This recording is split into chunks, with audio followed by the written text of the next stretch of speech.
പറഞ്ഞോളൂ. നമസ്കാരം. ഇന്ന് വിളൂർ ഗ്രാമപഞ്ചായത്തിലെ കിടപ്പിലായ വീടിൽ നിന്ന് പുറത്തിറങ്ങാത്ത കുറച്ച് ആളുകളെ പാലിയേറ്റീവിൻ്റെ നേതൃത്വത്തിൽ, പഞ്ചായത്തിൻ്റെ നേതൃത്വത്തിൽ അവരെ പുറത്തൊക്കെ ഒരു വിനോദയാത്ര, ഒരു വൺ ഡേ ട്രിപ്പ് എന്നുള്ള രീതിയിൽ എല്ലാവരെയും കൂട്ടിയോജിപ്പിച്ചിട്ട് നമ്മളിന്ന് പുറത്ത് കോഴിക്കോടേക്കാണ് നമ്മൾ ട്രിപ്പ് പോകുന്നത്.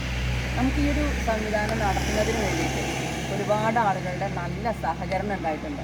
ഇപ്പോൾ നമുക്കറിയാം, ഈ ഒരു ബസ് സഫാർ ട്രാവൽസ് നമ്മളവിടെ ബസ് വിട്ടു തന്നു.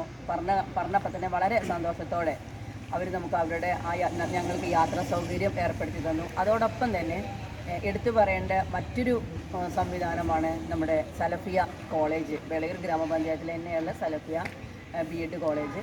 അവരും നമ്മൾക്ക് ഇത്തരമൊരു സംവിധാനം ഞങ്ങൾ ആദ്യം തന്നെ ചെന്ന് ചോദിച്ചപ്പോൾ അതിൻ്റെ മാനേജ്മെൻറ്റ് കമ്മിറ്റി വളരെ സന്തോഷത്തോടു കൂടി ഇന്ന് പോകുന്നതിനാവശ്യമായിട്ടുള്ള അവർക്ക് വേണ്ട സംവിധാനങ്ങളും അവരും ഒരുക്കി തന്നിട്ടുണ്ട്. ഇപ്പോൾ വിളയൂർ ഗ്രാമപഞ്ചായത്ത് സ്വരാജ് ട്രോഫി ഒക്കെ നേടിയ ഇത്രയും ഈ ഒരു സാഹചര്യത്തിൽ എല്ലാവരെയും കൂട്ടിയോജിപ്പിച്ച് കൊണ്ടുപോകുന്നതിൽ ഇപ്പോൾ പാലിയേറ്റീവിൻ്റെ നേഴ്സ് ഇവിടെ ഉണ്ട്, ഞങ്ങളെ പാലിയേറ്റീവിൻ്റെ കൺവീനറെ, ട്രഷററെ, അതോടൊപ്പം തന്നെ ഞങ്ങളെ പാലിയേറ്റീവിൻ്റെ ഏറ്റവും പ്രിയപ്പെട്ട വളണ്ടിയേഴ്സ്, അങ്ങനെ എല്ലാവരും കൂടി ഇന്ന് പുറത്തൊന്നും ഇറങ്ങാത്ത ആളുകളെ കൊണ്ടുപോകുക എന്ന് പറഞ്ഞാൽ വലിയ സന്തോഷമുണ്ട്. എന്തായാലും ഞങ്ങൾ ചേർത്ത് പിടിച്ചതിന് എല്ലാവരോടും നന്ദിയും കൂടി പറഞ്ഞുകൊണ്ട് ഒരുപാട് ആളുകൾക്ക് ഞങ്ങൾക്ക് പറയാനുണ്ട്. കാരണം ഇത്തരൊരു യാത്ര സംഘടിപ്പിച്ചപ്പോൾ എല്ലാവരുടെയും നല്ല സഹകരണം ഉണ്ടാവുകൊണ്ടാണ് ഞങ്ങൾക്ക് സാധ്യമായത്.